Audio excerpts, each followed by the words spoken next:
Assalamualaikum warahmatullahi wabarakatuh. Bismillahirrahmanirrahim. Alhamdulillahirrabbilalamin. Allahumma sholli ala sayyidina Muhammad wa ala alihi wa sahbihi ajmain, amma ba'du. Saya mohon maaf lahir batin. Minal aidina wal faidin. Taqabbalallahu minna wa minkum. Siyamana wa siyamakum. Saya akan membahas ucapan ini secara balaghahnya. Kalau ada yang berpikir saya pamer ilmu, tidak apa-apa. Yang penting kamu paham. Jadi dalam balaghah itu ada namanya istilah jumlah khobariyah, ada jumlah insya'iyah. Jumlah khobariyah itu, kalau bahasa kita itu kalimat berita. Bagaimana untuk tahu sesuatu itu disebut kalimat berita atau jumlah khobariyah? Idza kana yahtamilu as-sidqa wal kadhiba. Kalam maksudnya. Apabila sebuah ucapan atau kalam itu mungkin benar dan mungkin salah. Maksudnya benar itu apa? As-sidqu ay yuwafiqu al-waqi'ah, sesuai dengan fakta. Terus maksudnya salah atau bohong adalah yukhalifuhu, tidak sama dengan fakta.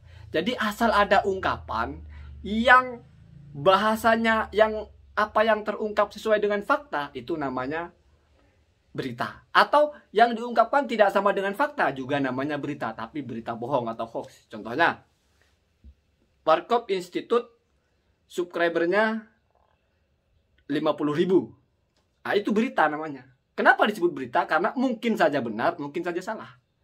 Sementara kalam insya'iyah atau jumlah insya'iyah, apabila di situ tidak berhubungan dengan benar dan salah.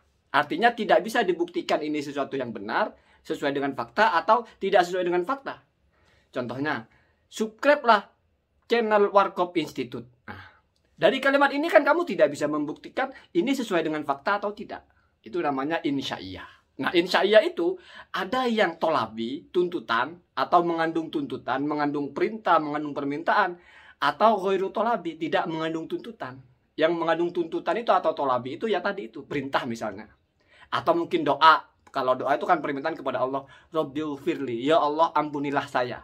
Ini kan kalimat tidak mengandung benar salah. Artinya tidak mengandung sesuai dengan fakta atau tidak sesuai dengan fakta. Dan di situ ada tuntutan.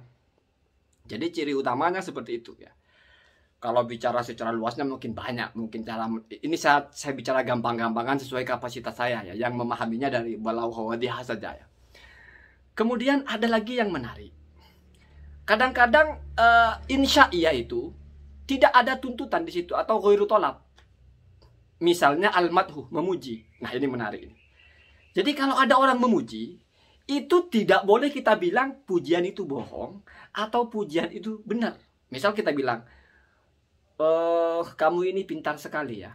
Itu kalau niatnya kita al-madhu atau memuji, tidak penting dia pintar asli atau tidak. Tidak akan kita disebut bohong ketika dia tidak pintar, atau kita disebut jujur ketika dia pintar. Tidak, karena tujuannya adalah al-madhu. Al-madhu min babi al-insya, minal kalamil insya'i. Madhun itu adalah kalam insya'iyah. Kalau kalam insya'iyah la yahtamilu as-sidqa wal kadhiba. Apa itu al-madhu? Memuji itu apa sih? Nisbatul kamali.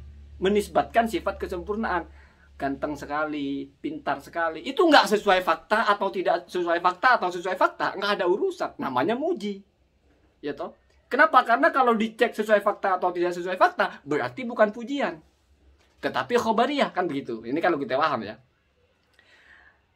Orang baca bismillahirrahmanirrahim. Kadang saya dalam konteks saya itu tidak membaca alhamdulillah. Bismillahirrahmanirrahim selesai. Karena bismillah itu sudah pujian. Itu Anda bisa baca di Al-Waraqat, di Sahih Bukhari mungkin di muqaddimahnya. Kenapa bismillah disebut pujian? Karena ada nisbatul khair di situ. Nisbatul kamal. Menisbatkan kesempurnaan kepada Allah. Apa itu ya Ar-Rahman? Dengan menyebut nama Allah yang maha pengasih, yang maha penyayang. Yang maha pengasih, yang maha penyayang ini sudah pujian. Begitu ya. Jadi ingat, kadang-kadang kita mendengar sesuatu yang ini kok nggak baca hamdalah ya. Oh, ternyata di situ sudah ada hamdalah di situ. Walaupun tidak secara formal, alhamdulillahirabbil alamin gitu. Sama dengan ada orang datang, kita bilang cantik sekali ya. Itu sudah pujian. Walaupun kita tidak bilang maha cantik engkau dengan segala bedakmu. Walaupun tidak seperti itu. Jadi itu insya'iyah, insya'iyah makna, insya'iyah tolabi, insya'iyah wiru tolabi. Yang wiru tolabi banyak, mungkin juga takjub, kaget gitu. Ma ajmalah hadza, betapa indahnya ini. Itu tidak perlu kita cek benar apa salah. Kenapa? Karena ini takjub. ekspresi kita kaget, kagum gitu ya. Begitu ya. Kemudian ada lagi kalimat yang lafadznya tidak sama dengan artinya. Nah, ini yang kita bahas tentang misalnya minal aidina wal faidin. Minal aidin wal faidin. Pakai dal ya. Minal aidina dari kata ada, wal faizina. Itu mesti ada jumlah sebelumnya. Ja'alanallahu. Semoga Allah menjadikan kami. Nah, bahasa ja'alah kalau kita cari di kamus artinya telah menjadikan. Jadi nggak ada bahasa semoganya. Jadi telah menjadikan kepada kami Allah telah menjadikan kepada kami. Siapa yang menjadikan itu? Yaitu Allah. Menjadikan sebagai apa? Minal aizin wal faizin. Orang-orang yang minal aidin, orang-orang yang kembali suci, wal faizin, dan juga bergembira gitu. Berarti kalimat ini secara redaksi atau secara jumlah sejatinya khobariyah. Sama dengan khalaqallahu al-ardh. Allah telah menjadikan bumi. Tetapi secara makna ini kan doa. Berarti insya'iyah. Kenapa? Karena doa itu tolak. Jadi mau kita kembali kepada fitrah atau tidak, mau kita faiz bahagia atau tidak, enggak lagi penting di sini. Kenapa? Karena redaksi itu bukan khobariyah secara makna, hanya insya'iyah saja, hanya doa saja.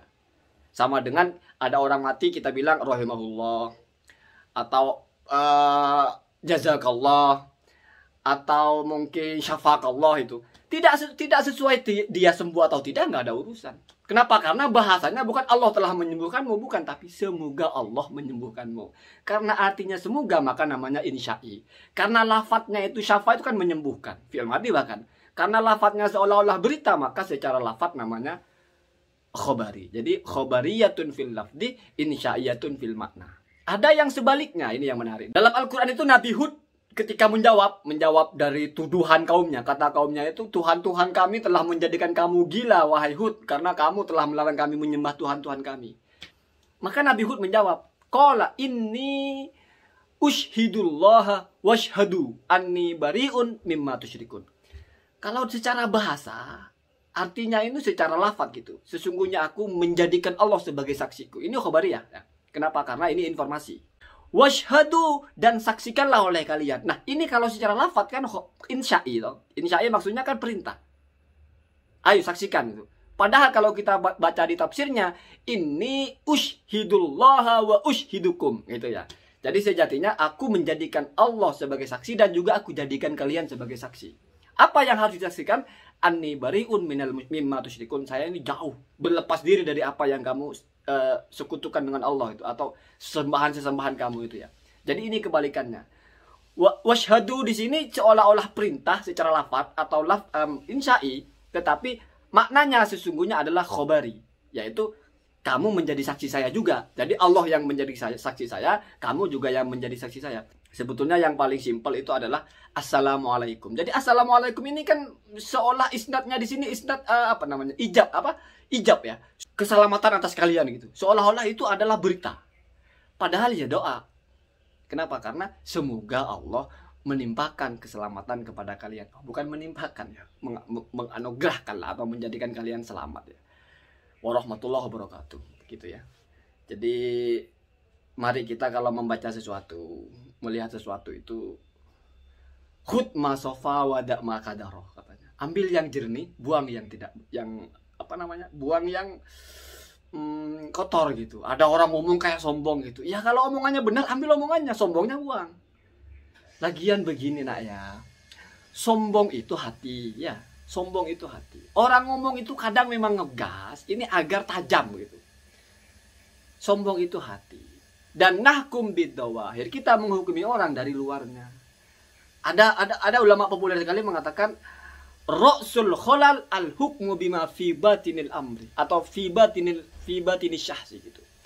Puncak dari kesalahan, kamu berani menghukumi orang berdasarkan hatinya. Hal ini pernah dilakukan oleh sahabat. Ada dia bertarung dengan orang kafir dalam sebuah perang. Ketika kafir itu sudah terpojok, hampir ditebas, si kafir itu bersyahadat, tapi tetap ditebas. Nabi marah sekali. Dia hanya mengucapkan itu untuk berlindung diri ya Rasulullah. Itu dusta. Syahadatnya itu syahadat bohong. Hanya untuk melindungi dirinya sendiri. Kemudian kata Nabi, apakah kamu membedah hatinya dan tahu isinya gitu. Begitu ya. Jadi kenapa kita menghukumi hati orang ya? Untuk apa? Untuk apa kita menghukumi hati hati orang. Itu Nabi menegur sekali. Innama nahkumu bidzawahir. Ini bukan hadis Nabinya, saya ngomong aja. Kami menghukumi itu dengan zahirnya saja. Apa yang kamu nampak. Kalau dia bersyahadat, mau dia atas dasar dusta dalam hatinya, atas dasar mau menipu, ya sudah, kita hukum ini sebagai orang Islam. Mati kita kuburkan, kita wajib sholati. Kenapa? Karena kalau kita harus tahu bagaimana hatinya, ya tidak mungkin gitu ya. Bahkan di hadis lain dikatakan, ketika si sahabat itu ditegur, apakah kamu sudah membedah hatinya? Maka sahabat itu masih ngeyel, memangnya kalau saya bedah hatinya, saya bisa tahu apa isinya. Lalu Nabi menjawab, tapi saya lupa redaksi pasnya ya. Kalau bahasa maknanya seperti ini. Terus kamu bagaimana? Kamu tidak bisa tahu apa yang ada di hatinya, tetapi kamu tidak mau terima apa yang diucapkannya. Iya toh? Kamu sudah tahu bahwa jangankan tidak dibedah, dibedah pun hatinya kamu tidak akan tahu. Yang ada mati orang itu. Apa isi hatinya kamu tidak akan tahu. Tetapi kok kamu malah menolak ucapannya? Lalu atas dasar apa sikap kamu ini ya? Fa kaifa bika la ta'rifu ma bi sadrihi wa la taqbalu ma kallamaka. Kamu tidak tahu apa yang ada di hatinya dan kamu juga tidak menerima pembicaraannya. Terus bagaimana itu? Nah, itu ya. Ini bukan hadisnya, ini bahasa saya saja. Saya suka sekali berbahasa yang menurut saya benar walaupun mungkin menurut kalian salah, tetapi saya tidak akan bilang ini hadis. Kenapa? Karena kadang-kadang dalam balaghah itu kita boleh mencampur adukkan sebuah bahasa dengan potongan-potongan hadis atau potongan-potongan ayat. Itu namanya iktibas selama kita tidak ikrar bahwa qala Rasulullah atau qala Allah ya. Jadi ini sudah menjadi insya kita, sudah menjadi nasyid kita, sudah menjadi kalam kita. Cuman di situ ada yang di clipping dari Al-Qur'an atau iktibas ya.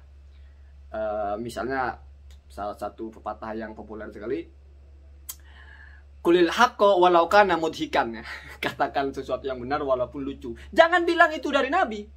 Tapi ini adalah kalam kita di mana di situ ngambil potongan-potongan dari ayat dari hadis gitu ya. Semoga ada manfaatnya. Assalamualaikum warahmatullahi wabarakatuh.